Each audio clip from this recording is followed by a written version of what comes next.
Hey everyone, just thought I'd give you an update of what I'm up to with my Land Rovers. At the moment I'm working mostly on my Perentie. I've had a few jobs that need doing to it, so I've decided to take it off the road for a little while. So I need to do the clutch, brakes, I'm doing the changing the electrics a little bit for the batteries, and I'm also looking at putting a roof console in, putting the ROPs in, which means I have to modify the roof and the sides, and looking at doing some sound deadening as well. So it's probably going to be off the road for another couple of months. I had been delayed a little bit with the COVID-19, so getting parts here have taken a bit longer, and then also being quite busy with work and uni, so it's taken a bit longer than what I would have liked, but it hasn't been the worst because I haven't been able to really go anywhere anyway. I also forgot that I'm doing the transfer and gearbox. Need to put on a new transfer plate and plug, and also doing the rear output seal for the transfer because it was leaking onto the handbrake. And I need to make a decision about the oil that I need to use. So if you know which oil I should be using under my circumstances, please let me know, because I know there's a lot of discussion about this. Now, I know most people just say whatever you put in the engine, put in the transfer, and I have done that in the past. I'm going to try and do it again, but I've got a few issues with mine that may mean I need to do something a little bit different. So if you've got some ideas there to help, or with anything else that I'm doing in the next couple of months, please comment and let me know. Always after some help and advice. Thanks. So you can probably notice that there's something missing here from the clutch assembly, and I had a leaking slave cylinder, so I've taken that out. I've got a new one ready to go in, and I'm going to do the master's not leaking, but I'm going to do them both at the same time. The brakes probably about 2 months ago were starting to get a little bit soft, and I did notice my fluid had dropped in the reservoir, so I'm going to do the brakes, new rear pads on the front and back, shoes on the rear rather, and I'm going to also do new brake cylinders. I have a few jobs to do on the transfer case and gearbox. The rear output seal was leaking, and that was going onto the handbrake, which meant that I had no or very little use of the handbrake. So I've got some new seals to do that job. I'll have to clean up the handbrake assembly as well because it's quite messy. The transfer case cover, the mechanic who did it not last time, the time before, he stripped the plug and also stripped the case.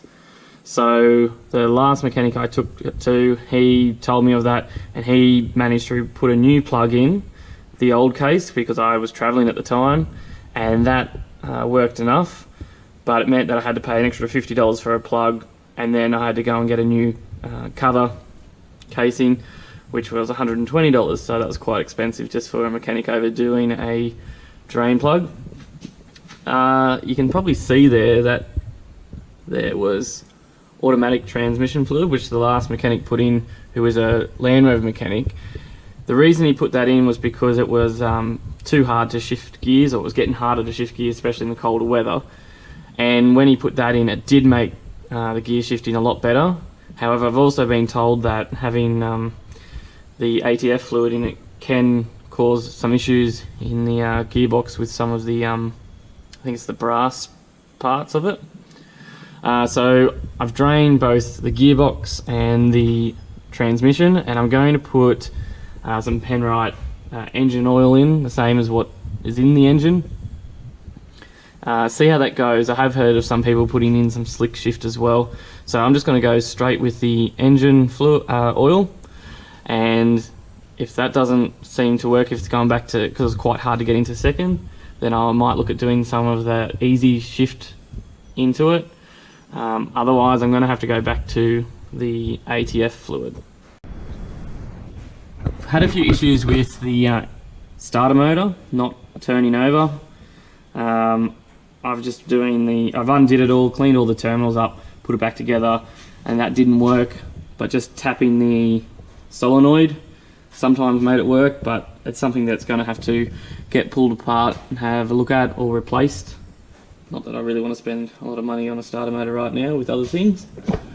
And I'm also going to move the battery from underneath the passenger seat to the, because this is the FFR, to the battery compartment, which will add a little bit of length to the starter motor, but I think it will be alright.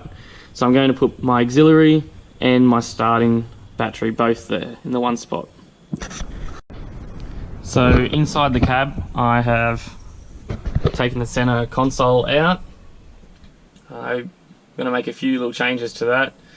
I'm also wanting to put in some sound deadener or insulation around the cabin area and also the roof.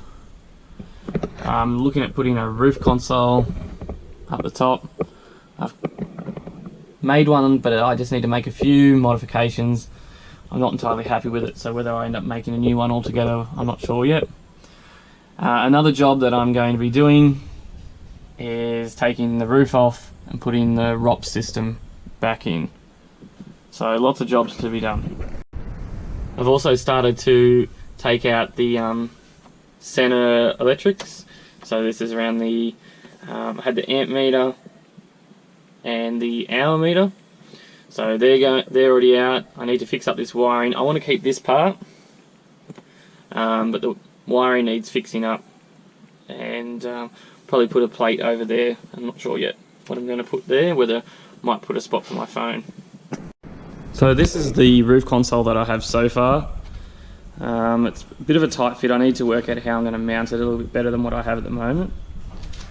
In the middle I just have two USBs, which are both dual USBs, 12 volt socket, and my switches and a voltmeter. And then the rest of it's just a platform or tray for putting things.